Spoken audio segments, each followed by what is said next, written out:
Yeah. Well, Tom, what's your favorite thing about working with Johnny SLICKS? Yeah, that's a great question.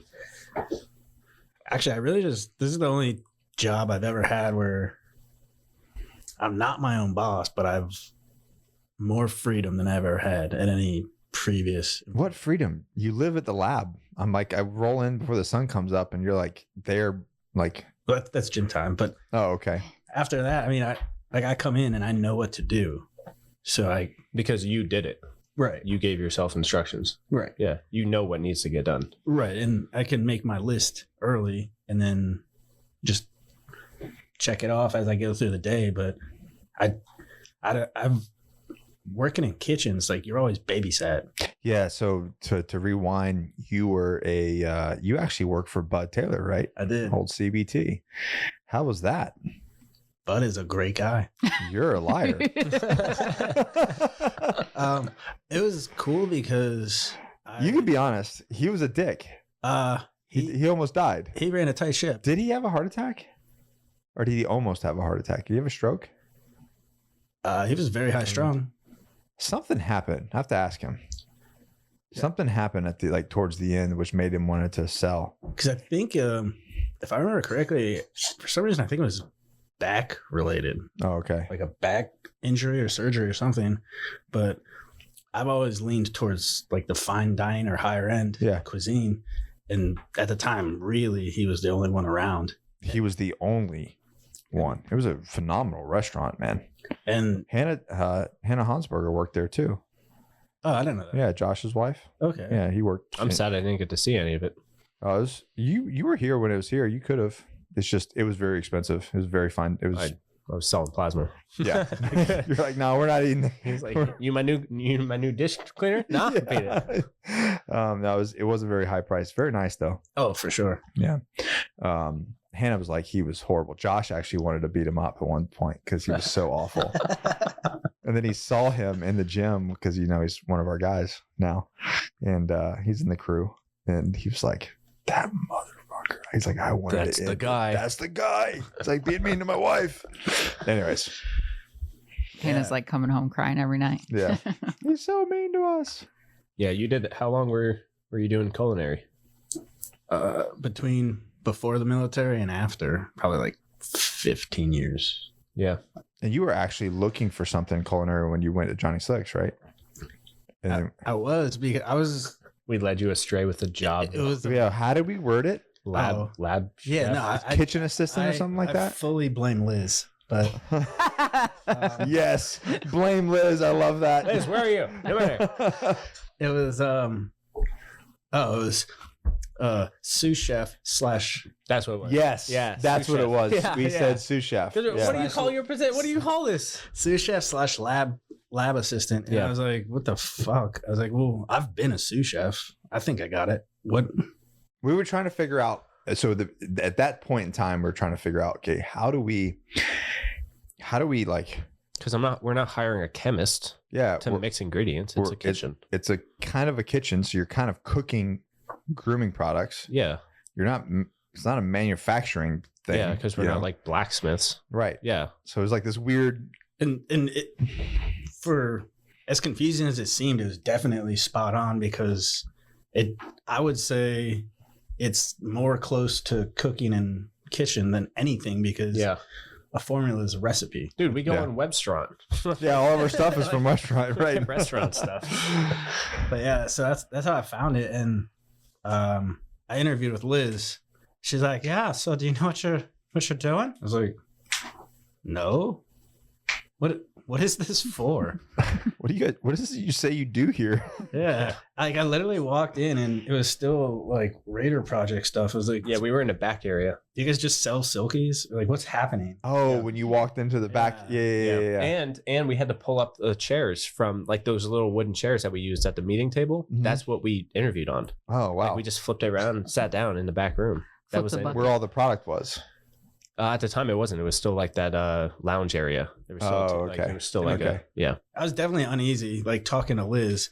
But then Johnny walked in with the feather earring. I was in a tie-dye shirt. And I was like, Yeah. this'll work out.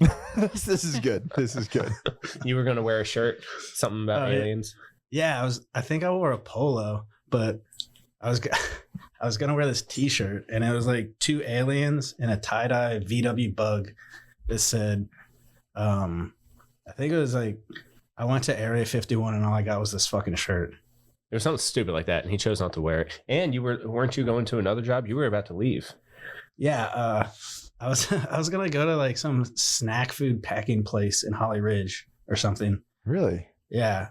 Yeah, almost everyone we talked to on the team, like they had another position lined up that they were going to do, and then they came to here, did an interview, and called that off. And called it off. Yeah, Hector did that. A lot of people done that. Yeah. Yeah. So what sold you? Once The money. Was it it was my tie dye. It was a tie dye shirt. Well, honestly, I just really fell in love with like coming in and making stuff with my hands again. Yeah. I mean, yeah, it's not food or plates or whatnot. Yeah, you can't. Johnny said, do not eat it. Yeah. Like we're trying to tell people, Yeah, like, it smells good. Do not eat it. It's the first thing I tell all the assistants. Yeah, no, it's smart. Yeah, Don't eat the pomade. sign this. But yeah, it was. I just think it's rewarding to like. It's easy to working in the lab at the end of the day. You see everything you did that day. Yeah, and that's just rewarding to me because you can quantify your day. Yeah. Yeah, you guys definitely can. Sometimes I can't. Yeah. It's just like, yeah, because you come in the emails. morning, you make your list, and then you literally look at raw materials, like raw oils, raw waxes, and at the end of the day, you have a finalized jar with labels, Right. That's ready to ship. that have already been sold. Yep. Because people can't get enough of it. So like it is really cool. So yeah, I can And- see that. Yeah, that's definitely my favorite part of the job. Cool. That's Making, crafting. America. Yeah. So what do you think about the growth from that little room to the shit show that we have to deal with today? And did you think it was going to happen like that fast and that? I didn't think it was going to happen that fast, but it is. I find it mind blowing because I'll think about what I'm doing the next day at home. Yeah. Just for me, and everything I tell all the lab personnel is just make sure you have a plan. Because if you don't set your plan up the day before, then you're going to be behind. And Dude, that's life. one of my pet peeves is That's life. not hitting the objective. Like I'll come in and I'll make a list, and if it doesn't get completed, I'm not fulfilled. So are you, Yeah. so speaking of that, are you, I got two things. So are you stressed about the numbers that you guys are cooking right now? I don't know if I'm stressed, but I definitely have to take a step back and then fine tune the way I attack it. And I haven't had to assign people things before because for the longest time it was just the two of us making everything, and then essentially me doing a lot of things. So I'm learning. And honestly, it's weird because everybody thinks like military, you always have leadership, and it's just like some innate trait, but it's not. So I'm definitely learning how to lead. And That's perfect. That was my next question is like, have you, because you really started as like a lone wolf. Like I work alone, I put my headphones in, I do my thing, and then I go home. Yeah. But now you have a team, like you have to lead people and you have to deal with people right. who are inherently flawed. Oh, for sure. And then it's just, balancing schedules, obligations, how to get the most productivity out of each person. Like what system works for them to get what you want out of it. And like I said, at the end of the day, I just want to cross off the whole list. So whatever you need me to do to get you to do that. What have you found? Is there a specific tactic or specific method that you've found to get them to produce more, like in a more positive way, other than just like a whip? Like you will do 500,000 beard oils by the end of the day. Yeah. So this sounds horrible, but positive reinforcement, and I'm really bad at that. I mean, I'm better now, but I get the most beneficial results. Just I've found some pretty efficient ways to do every single task. So I will present that. But if you have a better way, a faster way, then by all means, you do that. And you just give me the number I need. So however you need to get to the end, that's fine. But I can start you out in the right direction. What has worked for me, it may not work for you, but at least you have a starting point. Yeah. And then it's just working with each individual, because everybody has a different style, or just different way of going about everything. And that's been working.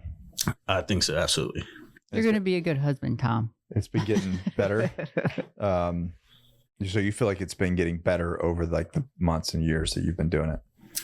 Definitely. Well, up until probably this year, I really didn't even have assistance. Yeah. So the last year has definitely just forced you to. Oh yeah. Yeah. But it's awesome because also going along with that, this last year, I don't go out and drink and all like the stupid shit I was doing. So I'm like focused on my goals, things I'm trying to do, personal growth, which just further benefits the lab and everybody tied to it. Yeah. So that this last year, definitely. Dope. You're growing up. Becoming a grown up. It only took 37 years. Hey, man.